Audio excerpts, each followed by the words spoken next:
Hey guys, how's it going? So I just thought I'd go through and chat with you guys just a little bit about sort of my recovery from runs in between training sessions, knowing your kind of limitations, knowing where you're at kind of at any given time in a training cycle. I mean, just sort of the cause and effect of, kind of what you're doing doesn't just affect that one run here and now. It obviously has a flow on, further on down the track as well. I think one of the biggest things with knowing sort of where you're at, your limits and kind of what you're capable of doing is just being, obviously realistic with where you're at any given time. And I think for the hardest part for some people, and myself included, is kind of knowing where you've been in the past and kind of knowing where you want to get to, but just sort of also remembering that, you're where you're at a certain time for a reason, whether that's through injury or time off or sickness. For me, it's kind of always trying to remember where I'm at now isn't going to be where I'm at in a week's time or 2 weeks' time or 6 months' time. And so just realizing that there's a progression from going from, 0 back to 100 or from where they are to where they want to be sort of thing. And you have to, really respect that process, if you want to end up getting back to, where you want to get to. Just like anyone else, I've definitely learned the hard way over the years with, just getting a bit too ambitious. It is easy sometimes just to get carried away and, it's one of those things, like if you play with fire, eventually you're going to get burnt sort of thing. And so even just in the, over the past 6 months that I had my injury and returning back to kind of fitness, I think as I mentioned, getting a little bit carried away on the bike, doing a bit too much on the bike, getting a little bit ambitious, thinking like, that ride should be okay. And then all of a sudden I ended up basically adding on sort of 3 to 4 weeks to my kind of return to run program, purely because of that. So it's just important to remember, where you're at, not getting too caught up and getting excited or thinking you're kind of somewhere along the line of progression where you're just not quite there yet. And it is frustrating because you'll do a run or do an activity or a couple of runs and start to get, confident and it's building and getting excited. And then there might just be a little bit of a flare up, and it's hard kind of psychologically and mentally to sort of just remind yourself like, hey, I'm not going back to square one, I'm not going back to zero again. It's just a case of, this is just a little bit of a blip in the radar. I'm going to get back on track again. And so it's just, reminding yourself that, it is still a bit of a roller coaster process to sort of get yourself back to that sort of critical threshold where your body can, sort of tolerate the stimulus, tolerate the training load. And then there's obviously adequate recovery. So that sort of whole, training stress and recovery is in balance, so that you can kind of, keep pushing forward. The whole recovery part of the equation for any athlete, and regardless of what level you're at, it's a fundamental part of what you're doing. It's kind of like without the recovery, you're not going to have the training adaptations that you want to have.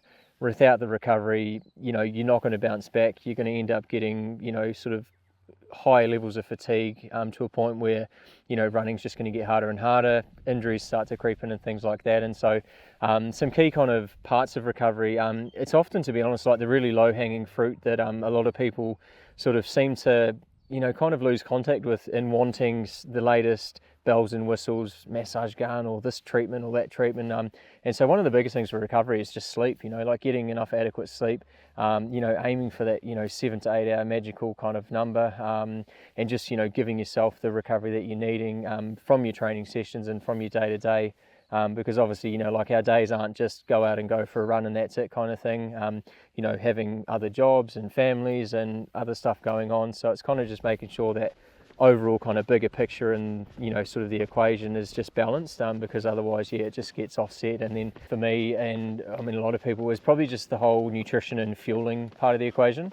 Again, without adequate fueling, recovery fuel, recovering well after runs, like having, a protein shake and things like that, just to kind of kickstart that recovery to help with soft tissue repair. And again, a lot of it is going to be determined by, what time of year you're kind of training, where you're training, if you're in a really hot environment or a cold environment and things like that. But obviously just making sure you're getting some good electrolytes in when you're training in hotter climates and things like that. And so definitely through summertime here in New Zealand, and often I'm running in Australia as well, and then obviously the European summer.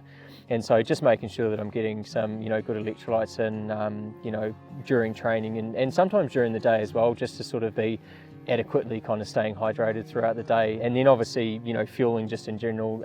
Obviously protein's important for recovery and fueling, but then yeah, obviously, you know, carbohydrates and fats and everything just sort of, you know, finishing off the equation of kind of food and fueling. And so yeah, just making sure that I'm getting kind of adequate meals and you know, in and around my training, and then also as well fueling the runs themselves, especially when I'm getting into kind of some of the longer runs, some of the longer key workouts.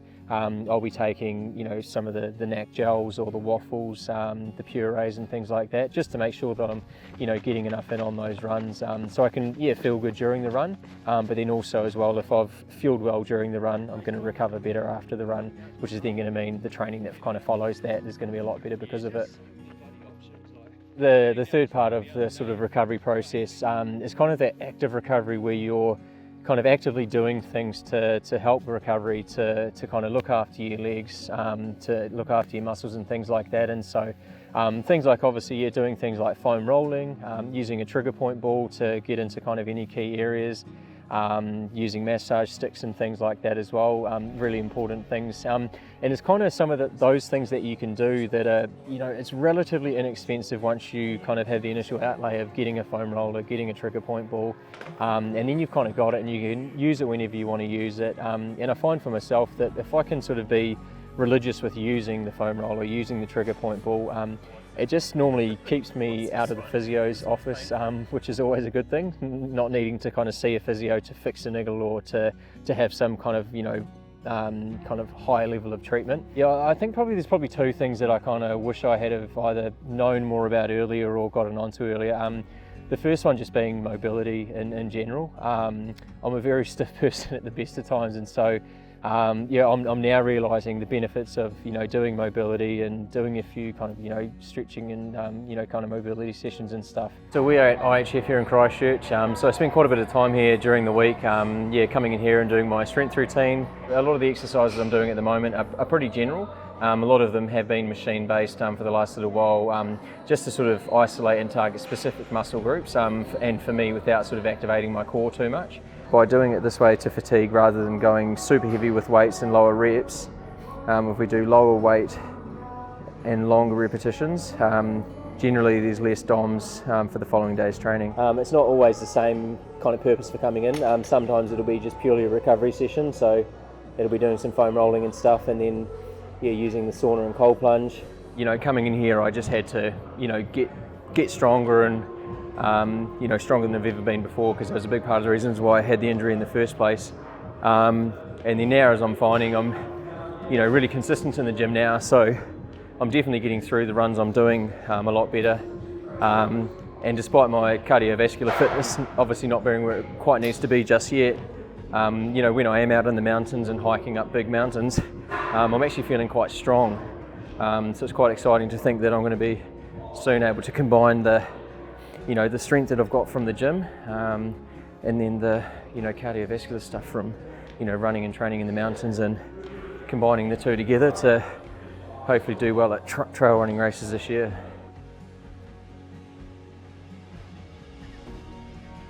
So normally do sort of 15 or so minutes in the sauna, and then jump for a couple of minutes in the cold plunge, just helping on getting that, you know, really good sort of blood flow. And then for me, the cold plunge, to be honest, a lot of it has been about sort of the inflammation side of things, which obviously inflammation's not always bad. Sometimes it's a good thing as far as the muscles, and obviously we need some inflammation to get the adaptations. But for me, yeah, some of the part is just getting the inflammation kind of down in the areas that has been a lot of inflammation, which was causing my issues. Cold, funnily enough. No, I think in here, like, yeah, it's honestly as much mental as it is physical, which everyone obviously says about the cold stuff, but yeah, I think that's where it's like weighing it up. It's like, because a lot of the research is saying like the cold therapy is going to blunt adaptations, which I think is definitely very valid. Okay, you ready?